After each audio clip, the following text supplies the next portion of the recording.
하나님의 말씀 같이 보겠습니다. 출애굽기 20장 1절에서 3절, 출애굽기 20장 1절에서 3절까지 오늘 주시는 하나님의 말씀인데 우리 같이 한 목소리로 합독하시겠습니다. 하나님이 이 모든 말씀으로 말씀하여 이르시되 나는 너를 애굽 땅 종되었던 집에서 인도하여 낸 내 하나님 여호와니라. 너는 나 외에는 다른 신들을 내게 두지 말라. 새해를 맞이하면서 어떤 설교를 해야 할까 고민했습니다. 기도하는 가운데 십계명에 대한 설교를 하면 좋겠다라는 마음이 들었습니다. 왜 십계명에 대한 설교인가? 몇 가지 이유가 있습니다. 첫 번째는 뭔가 하면 여러분 교회 역사를 보면 십계명은 교회 교육에서 아주 중요한 부분을 차지했던 것을 알 수가 있습니다. 십계명은 아예 그 초대교회 이전부터 굉장히 중요했어요. 자, 그런데 이 중요한 십계명이 중세기를 지나면서 그 중요성에 대한 강조가 줄어들었어요. 자, 그러다가 16세기 뭐가 일어났습니까? 종교개혁이 일어나면서 다시 그 중요성이 재인식되기 시작했습니다. 자, 그러면서 그 16세기 전후에 그 성경 공부 방법이었던 교리문답이라고 있죠. 중요한 질문에 중요한 답을 달아놓고 그것을 외우게 하는 그 교리문답에서 십계명에 대한 교육을 본격적으로 하기 시작했어요. 그래서 저희 교회가 속해 있는 CRC 북미주 개혁 장로 교회인데 그 교단에서 신앙의 표준으로 간주하고 있는 하이델베르크 그 교리 문답서가 있는데 그 문답서를 보면 십계명에 관한 항목이 많은 부분을 차지하고 있습니다. 그리고 여러분이 잘 아시는 그 웨스트민스터 소요리 문답, 뭐 대요리 문답, 이 그 웨스트민스터 그 캐터키즘 그 문답에도 보면 예를 들어서 소요리 문답서에 보면 전체가 107 문답으로 되어 있거든요. 근데 그 중에서 43개 문답을 십계명에 할애하고 있어요. 굉장히 많죠. 십계명이 이만큼 중요하다라는 것이죠. 자, 이 같은 사실을 볼 때 십계명의 중요성을 우리는 짐작할 수가 있겠습니다. 자, 문제는 뭔가 하면 많은 사람들이 이제 우리는 어떤 시대에 살아요? 은혜 시대에 살잖아요.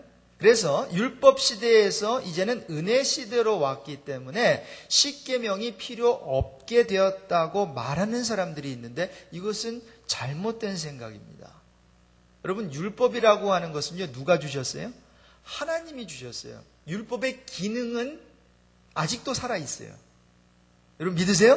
율법의 기능은 아직도 살아있어요. 율법으로 구원받는 건 아닌데요, 율법의 기능이 살아있다니까요. 그래서 사람들로 하여금 내가 죄인이네, 이 교육적 용도가 있거든요. 또한 죄를 억제하는 사회적 용도가 있어요. 그리고 하나님을 믿는 사람들이 이렇게 삶으로 이렇게 성화를 이루는구나, 그러한 어떠한 도덕적 용도도 있거든요. 구원은 하지 못하지만 저와 여러분을 하늘나라로 가게 하는 건 아니지만 이미 하늘나라 천국 백성인 저와 여러분이 어떻게 하면 하나님의 자녀답게 살 수 있는가? 자, 그 가이드라인이 이 십계명에 다 설명되어 있어요. 자, 그래서 십계명은 교회 교육과 실천에 있어서 아주 중요한 부분을 차지한다는 거예요.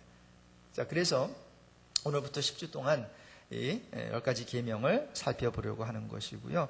두 번째로 십계명은 삶의 기준과 원리이기 때문에 설교하려고 합니다. 어떤 사람은 이 십계명을 God's blueprint for living 이라고 말해요. 그러니까 하나님께서 저와 여러분, 특히 하나님의 그 자녀들에게 야, 너네들 이렇게 살았으면 좋겠다, 그것을 고스란히 그 마음을 담아서 리스트해 놓은 게 바로 이 십계명이라는 거죠. 삶을 위한 하나님의 청사진이다라는 거예요.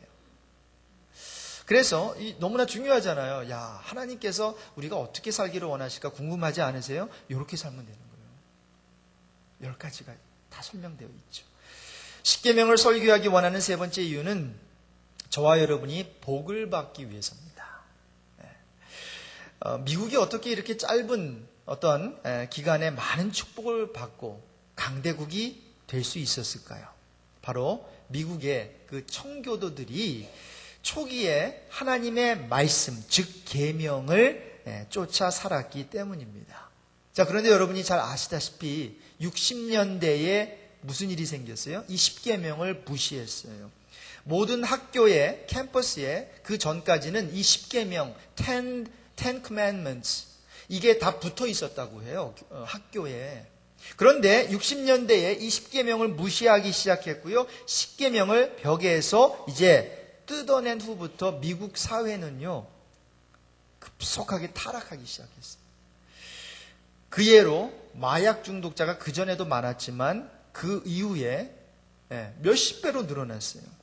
온갖 그 성적인 문란 그리고 동성애가 성행하기 시작했습니다. 그리고 미국은 물질에 있어서 가장 풍요로운 국가가 되었는지는 모르지만 여러분 아세요? 행복 순위는 상위권이 돼요. 상위권이 아니다라는 거예요. 물질적으로는 풍요로워요. 그런데 행복 순위는 지금 뚝뚝 떨어져 가고 있어요. 이 풍요로운 미국에 살고 있으면서도요, 불행하다라고 하는 거예요. 왜요? 10계명을 잃어버렸기 때문입니다. 자, 그래서 삶의 가이드라인이 10계명인데 우리가 이 가이드라인을 따라 살면 행복할 수 있어요. 그리고 거룩한 삶을 살 수 있어요.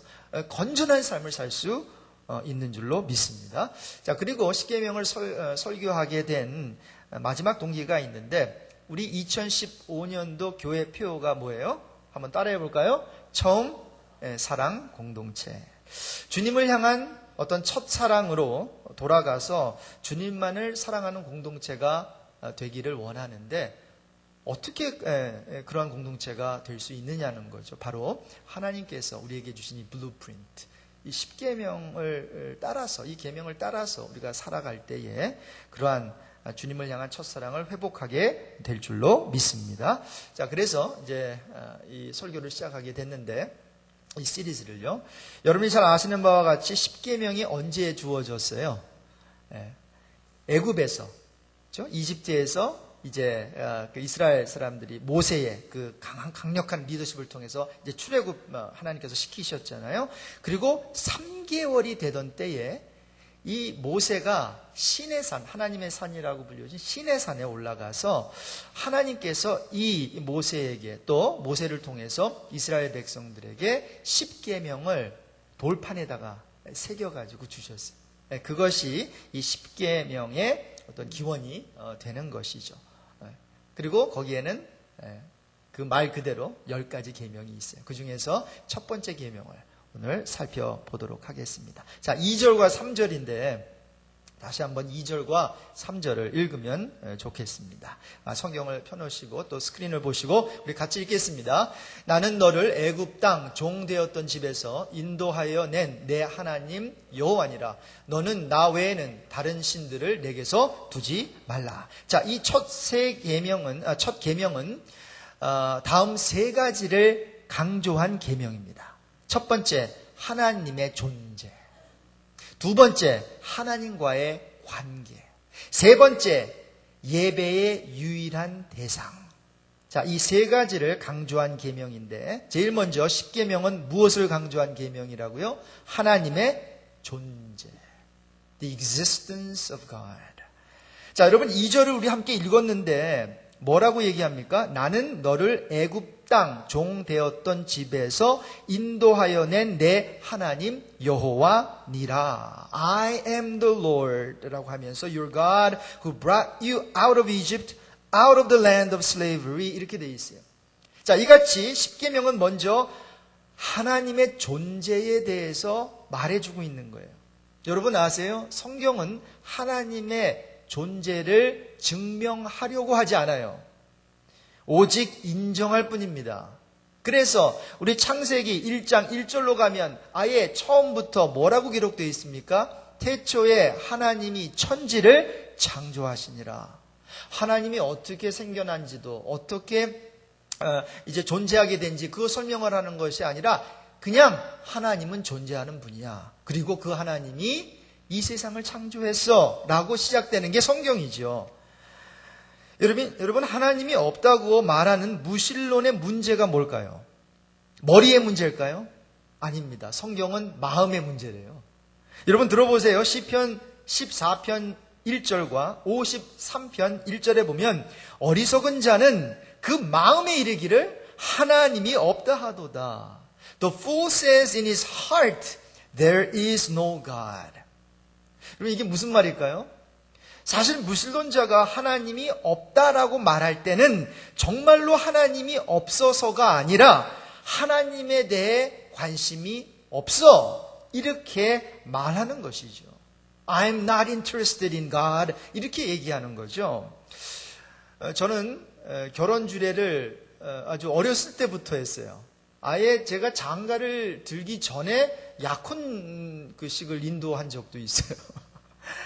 새빨갛게 젊은 결혼을 해서 모르는 사람 그래도 전도사라고 좀 이렇게 이걸 주관해 달라 그래가지고 또 저는 순종 잘하잖아요. 하라면 그냥 하거든요.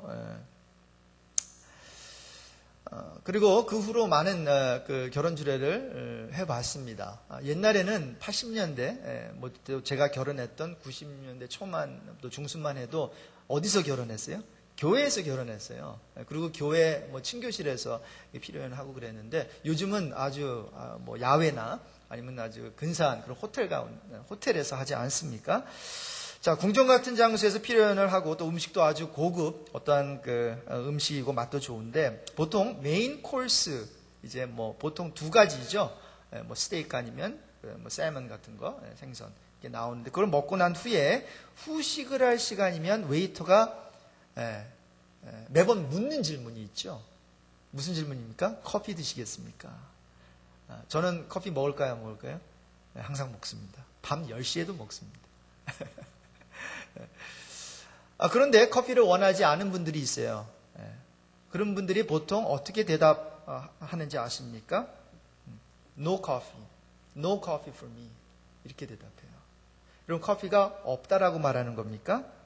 아닙니다. 커피를 마시기 싫습니다. 그 표현이 no coffee예요. 여러분 마찬가지로 무신론자가 하나님이 없다라고 말할 때 어떤 근거를 가지고 말하는 게 아니에요. 그냥 나는 하나님 관심 없어 이렇게 말하는 것입니다. 그가 어떻게 뭐 근거를 드러낼 수 있겠어요? 그저 관심이 없을 뿐이에요. 그냥 하나님이 싫은 것입니다. 그래서 무신론자는 평생 하나님은 없다고 말하며 살 수 있는지는 몰라도 그렇다고 존재하던 하나님이 펑 하고 없어집니까? 마치 은하계가 없다고 말하면 은하계가 없어지냐고요. 나는 중력을 믿지 않아. 그렇다고 중력이 없어지냐고요. 나는 뭐 천국을 믿지 않아. 나는 지옥을 믿지 않아. 마치 그렇게 말하는 사람 말을 가만히 들어보면 마치 자기가 말하면 있던 천국도 없어지고 또 자기가 있다고 하면 없던 것도 있게 되고 막 자기 마음대로 해요. 아무 논리도 없어요. 그런데 그냥 느낌에 자기가 그냥 싫다는 거예요. 그거 믿기 싫다는 거죠. 자, 그래서 우리가 어떤 성경에 기록된 것을 믿지 않고 뭐 또 어떤 것들을 믿지 않을 때 정말 심각하게 내가 왜 믿지 않는지 좀 솔직하게 좀 내 자신에게 대답할 필요가 있죠. 솔직해질 필요가 있어요. 내가 정말 뭐 주님이 일을 하는 것도 그렇고 여러 가지 면에서 내가 정말 시간이 없어서 그런 건지 아니면 내가 하기 싫은 건지 이걸 구분을 잘해야 돼요. 자, 그래서 십계명은 바로 무엇을 강조하고 있다고요? 첫 번째로 하나님의 존재를 강조하고 있습니다. 두 번째로 십계명은 하나님의 관계를 강조하는 계명입니다. 자, 너는 이라고 돼 있죠. 나는 너를 애굽 땅 종되었던 집에서 인도하여 낸 내 하나님 여호와니라. 너는 나 외에는 다른 신들을 내게 두지 말라. I am the Lord. 밑줄을 그어야 되는 건 your God, your God. 이렇게 현존하시는 하나님이 이스라엘 백성과 어떤 관계인지를 설명해 줘요. 여러분 어떤 관계예요? 그 앞에 설명을 해놓지 않습니까? 애굽 땅, 네가 종되었던 그 집에서 인도하여 낸 너를 도와준 나 여호와 하나님이야. 자, 그렇게 설명을 해주시고 계신데 여기서 우리가 살펴봐야 될 중요한 단어가 하나가 있어요. 그것은 너는이에요. 너희들은이 아니에요. 너는 단수. 계명을 주는 대상이 단수인 개인으로 집단이나 단체가 아니라는 거예요. 이 계명은 우리가 함께 들어야 되는 것이긴 하지만 1차적으로는 네가 들어야 돼. 하나님의 계명을 각자에게 주셨다는 거예요. 그러므로 계명에 대한 책임도 누구에게 있을까요? 나에게 있어요. 개인에게 있어요. 하나님의 구속의 대상도 개인으로 한정되어 있어요. 자, 이 계명을 통해서 성경의 구원 개념이 아주 명확해지죠. 성경적 구원은 집단이 아니라 뭐예요? 개인이에요. 여러분, 사죄의 은총도 하나님께서는 그저 무더기로 갔다가 몽땅 용서해 주게 하지 않아요. 개개인이 뭐예요? 무릎 꿇고 회개해야 돼요. 니느웨 성을 왜 하나님께서 용서해 주셨어요? 왕이 대표로 뭐 하니까 아니에요. 온 아이들부터 어른까지 금식하면서 그렇게 무릎 꿇고 회개를 했죠. 이같이 하나님과의 관계는 개인적입니다. 훗날 주님 재림하실 때 부활도 개인적입니다. 아내가 예수님 잘 믿는다고 그 아내 치맛자락 붙잡고 내가 올라갈 수가 없어요. 공중에 들림받는 것도 개인적. 하나님 앞에서의 심판도 개별적이에요. 나 정말 LA에서 가장, 남가주에서 가장 좋다고 하는, 우리끼리 얘기지만, 일랜드 ANC 온누리 교회 다녔는데요. 이렇게 말할 수 없어요. 하나님 저기 박성호 목사님 모르세요? 이렇게 말했어요. 제가 그 교회 집사였다니까요. 그렇게 말할 수가 없어요. 하나님 앞에서는 그 직분 가지고 나아가는 것이 아니라 나, 박성호, 그리고 나의 삶을 가지고 나가는 거지 내 직분을 가지고 나가. 직분은 이 땅에서 우리가 해야 될 어떤 그것뿐이고요. 그러므로 우리 모두는 각각 하나님과의 관계를 개별적으로 그리고 인격적으로 가져야 합니다. 사도행전 16장 31절 가로되 주 예수를 믿으라 그리하면 너와 내 집이 구원을 얻으리라. 자, 주 예수를 믿으면 몽땅 가정이 다 구원 얻는다라는 거예요? 아닙니다. 너와 내 집, 그러니까 너라고 하는 개인적 구원이 먼저 이루어져야 돼요. 그리고 나서 이 같은 개별적 구원을 통해서 이제 나머지 집안 식구, 너가 개인적으로 믿어서 구원을 얻는 것 같이 이제 나머지 집안 식구도 개별적으로 구원을 이제 얻게 된다라고 하는 그 의미입니다. 자, 그래서 이 십계명이라고 하는 이 두 번째 이 계명을 보면서 이것이 하나님과 나와의 관계를 강조한 계명이구나 이걸 알 수가 있죠. 자, 마지막 세 번째로 십계명은 예배의 유일한 대상을 강조한 계명이에요. 예배의 대상이 누군가. 그래서 3절에 나 외에 다른 신들을 두지 말라 그랬죠. 자, 그래서 이 첫 계명은 하나님으로부터 시작돼요. 그리고 10계명을 다 우리가 보면 첫 4계명이 하나님을 향한 계명이고 나머지 6계명이 우리 인간 사회에서 서로를 향해서 지켜야 되는 그러한 계명이거든요. 자, 그런데 이 하나님을 향한 그 4계명 가운데서도 이 첫 계명은 하나님으로부터 시작해요. 그래서 하나님으로 끝나요. 그러면서 하나님께서 말씀하시는 게 나 외에 다른 신이 없다 이렇게 얘기해 주고 나 외에 다른 신이 없다. 여러분, 기독교는 유일신을 믿습니다. 이 세계에서 유일신을 믿는 종교가 있죠. 기독교 외에도 있어요. 어떤 종교가 믿어요? 유대교. 또 유일신 믿는 종교 있어요. 이슬람교. 우리 기독교. 근데 이 세 종교가 다 어디에 근원을 두고 있어요? 사실 구약에 근원을 두고 있어요. 그리고 구약의 티칭은 유일신 하나님. God is one이라는 거죠. 한 하나님. 하나님.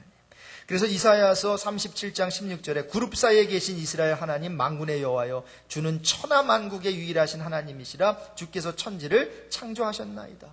디모데전서 2장 5절에도 하나님은 한 분이시요 또 하나님과 사람 사이의 중보도 한 분이시니 곧 사람이신 그리스도 예수라. 하나님은 한 분이시다라는 거죠. 자, 그래서 하나님께서는 이 10계명을 주시면서 아예 그 처음부터 서론적으로 이런 말씀을 하시는 거예요. 나 외에 다른 신을 두지 말라. 여러분 어때요? 이 같은 주장을 언뜻 들으면 좀 교만한 주장처럼 들리지 않아요? 아니 다른 신 믿으면 어때? 왜 자기만 왜 하나님만 신이야? 그러나 여러분 이건 교만한 게 아니라 정직한 겁니다. 절대로 교만한 게 아니라 그게 진리니까. 하나님 외에 정말로 더 좋은 신이 있으면요, 그걸 따라야죠. 여러분 하나님보다 더 좋은 신이 있으면 따라야죠.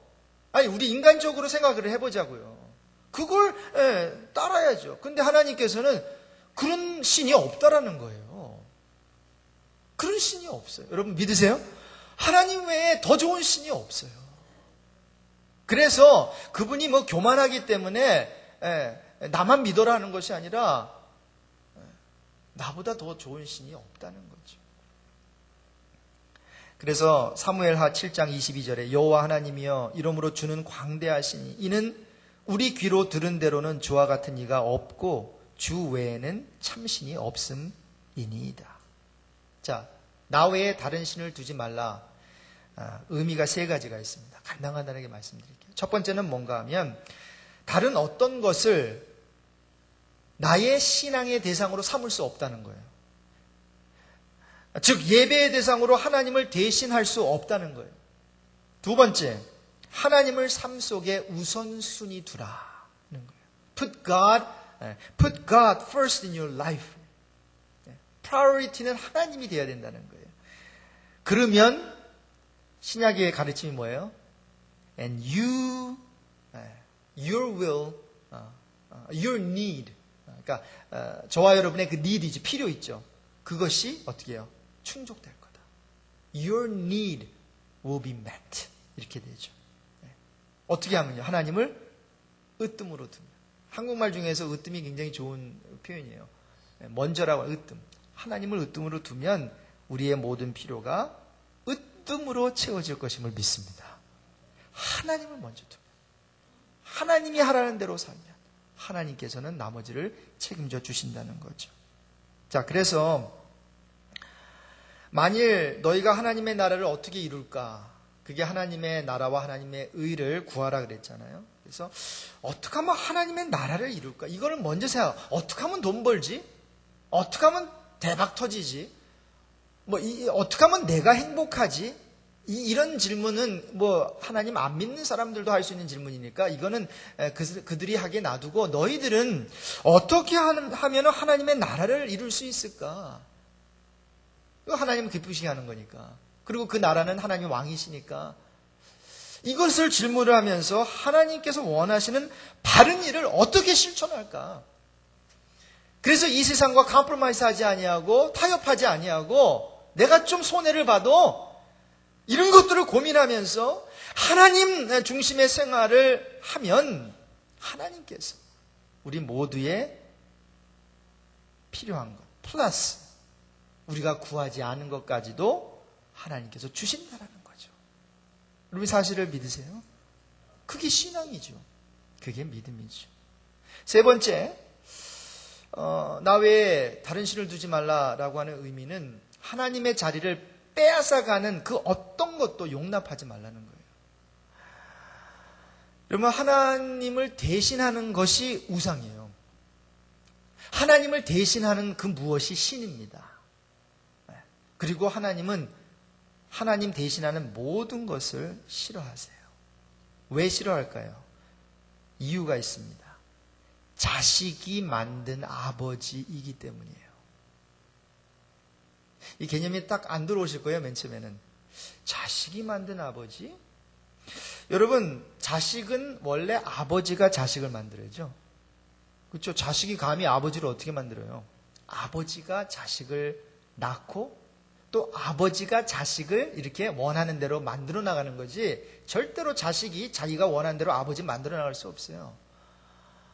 근데 요즘은 세상이 바뀌어서 자식이 부모 가르치려고 하고 며느리가 시어머니 지적하고 부하 직원이 상사 뭐라 그러고 자기 뜻을 반영하려고 하고 그래요. 이 세상이 완전히 바뀌었죠. 그러니까 뭐가 되겠어요? 뭐가 되겠어요? 그러한 기반, 또 거기에서 젊은 사람들이 또 아이들이 그렇게 보고 배우고 자라는데 뭐가 되겠냐고요. 그러니까 뭐야? 하나님도 가르치려고 해요, 이제는. 목사만 가르치려는 거 하나님 가르치려고 해요. 자, 그래서 왜 싫어하실까? 하나님의 대신하는 모든 것을 하나님이 싫어하시는데 왜 싫어하실까? 또 우상, 다른 신을 섬기는 거 왜 싫어하실까? 자식이 만든 하나님, 자식이 만든 아버지이기 때문에. 그래서 우상은 간단히 말해서 그거예요. 자식이 만든 아버지예요. 여러분, 전지전능한 하나님께서도 절대로 할 수 없는 거 하나가 있어요. 그것은 하나님이 자기 아버지를 만들 수 없어요.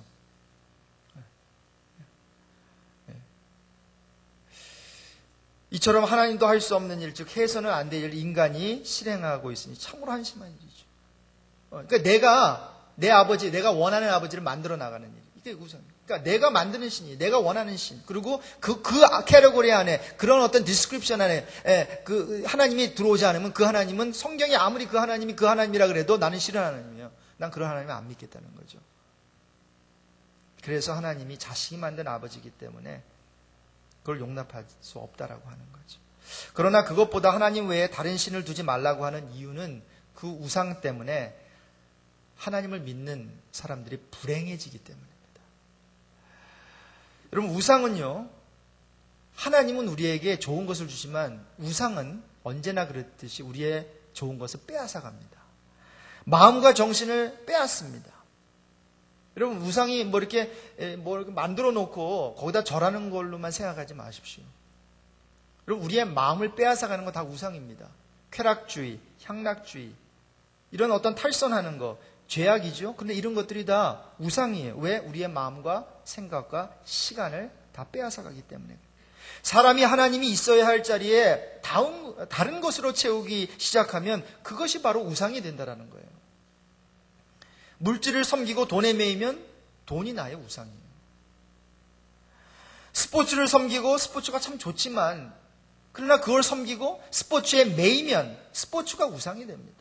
골프 치는 거 괜찮습니다. 그러나 난 골프 없으면 못 살아. 벌써 우상 끼가 있는 거예요. 없어도 되죠. 그 시간에 만약에 교회에 일이 있고 뭔가 가정에 중요한 일이 있으면 그걸 포기할 수 있어야 되는데 그것만은 내가 포기할 수 없어. 우상이 된 거죠. 자녀를 너무 섬기고 자녀와 배우자에게 매이면 가족 식구가 우상이 돼요. 직장이나 사업을 섬기고 그래서 일에 매여 주일 성수도 제대로 하지 못하고 교회 일도 제대로 하지 못하면 조심해야 돼요. 직장이나 사업이 우상이 될 수 있어요. 그뿐입니까? 여러분, 교육도 너무 좋은 거지만 we can make a God out of education. 또 우상이 있어요. We can make a God out of our emotion. 우리는 우리의 감정을 우상 삼을 수 있어요. 우리의 감정이 하나님보다 더 중요할 수 있어요. 그래서 기분 나쁘면 뭐예요? 교회 안 나오는 거예요. 기분 나쁘면 뭐예요? 주님의 일을 안 하는 거예요. 왜? 내 감정이 중요하니까. 내가 중요하니까. 우리의 감정 한번 건드려 놓으면 하나님이고 신앙이고 없어요. 나의 감정이 우상이 된 성도의 모습이에요. 감사한 건 저도 목살에서 이렇게 설교하는 거예요. 저도 감정에 충실할 때가 있어요. 근데 감사한 것은, 여러분께 감사한 것은 이 교회에 오면서요, 1년 반 동안 하나님께서 그걸 타치해 주신 것 같아요. 정말 고개 숙여 여러분께 감사합니다. 정말 이 교회에 하나님께서 불러주신 것에 대해서 너무 감사합니다. 저는 그게 제 문제인지 몰랐어요. 사람들에게 영향받고 한마디에 폭발하고, 제가 원래 좀 그런 게 있었거든요. 여러분, 잘 행복하세요. 제가 변해서 집에서 더 변해야 되는데. 일단 교회에서 변할게요. 일단 교회에서 변할게요, 제가. 여러분, 우리의 감정을, 우리의 자존심을, 우리의 우상 삼지 맙시다. 그거 내려놔야 신앙생활 잘할 수 있어요. 우리는 이같이 내 마음속에서 하나님의 자리를 빼앗아 가려고 하는 다른 신들을 거부하고 배제해야 합니다. 이것이 우리 첫 번째 계명. 나 외에 다른 신을 두지 마라. 이것을 지켜나갈 수 있는 아주 중요한 정신입니다.